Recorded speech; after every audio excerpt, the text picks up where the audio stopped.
Beloved, if you're a Christian, you love Jesus for who He is.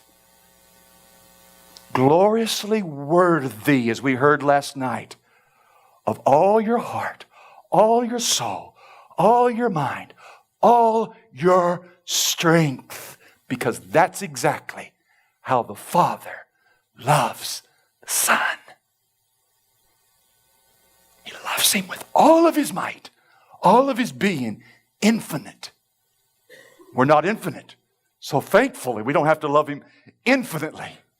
Not capable. But I can love Him with all of my person.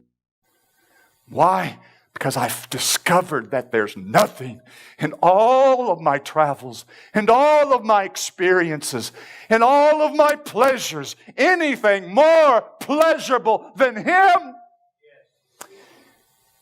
And there's nothing more valuable and worthy of all of my devotion and adoration than Him. That is in the heart of every true believer because Jesus prayed for it. And He gets what He prays for. He's asking that the Father give to you and me this kind of love for the Son. And so, I want to ask you some questions. I want you to be honest for your own soul's sake. Do you love Jesus as much as you do your husband or your wife?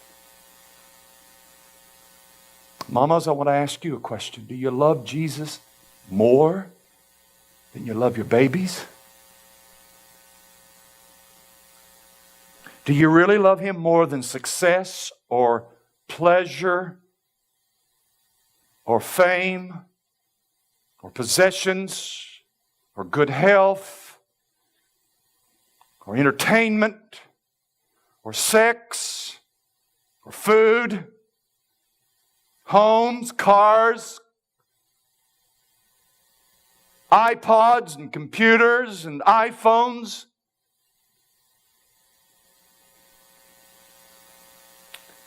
The only way you can know for sure that you love Him more than these things is if you see Jesus more valuable than these things. And, listen now, watch this. And the only way to know if you see Jesus more valuable than these things is if Jesus makes you happier and more joyful than these things. Do you delight and enjoy in Him more than these things? That's the test. That's it. You can lie, you can answer in the affirmative, but your pleasures will betray you or justify you.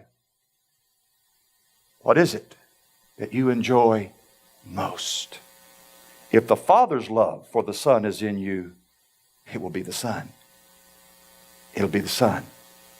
Because God the Father loves His Son more than anything else. Some of you are saying, but I don't do that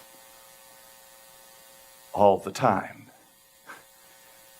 In fact, I don't feel that most of the time. Yes, you do. If you're really a Christian, you do. And here's how I know you do. Because you grieve that you don't. You grieve that you don't. Why would you grieve? Because you see Him as more valuable than anything else. You see Him as the treasure that exceeds all of your other possessions and treasures. And you know that your heart's so fickle and feeble that it does chase after these other things from time to time. And it grieves you. Because you feel in your heart the heart of a betrayer. I know what it's like to betray the love of somebody special and unique to you. I know what it's like to betray that love in the most dastardly way. And when the reality of that betrayal comes to you, I can tell you there's not a pain like it. Not a pain like it. The Christian life is a remarkable life. It's a paradoxical kind of life. Rejoicing yet sorrowing. These two are always in tension with the other. There's joy in him, but there's also this sorrow that I do not love him with all my heart and soul and mind and strength.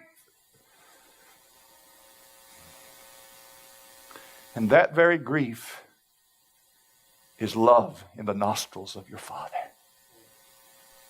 Because there's something about your heart that hates it. Because the Father's love for the Son's been invested in you.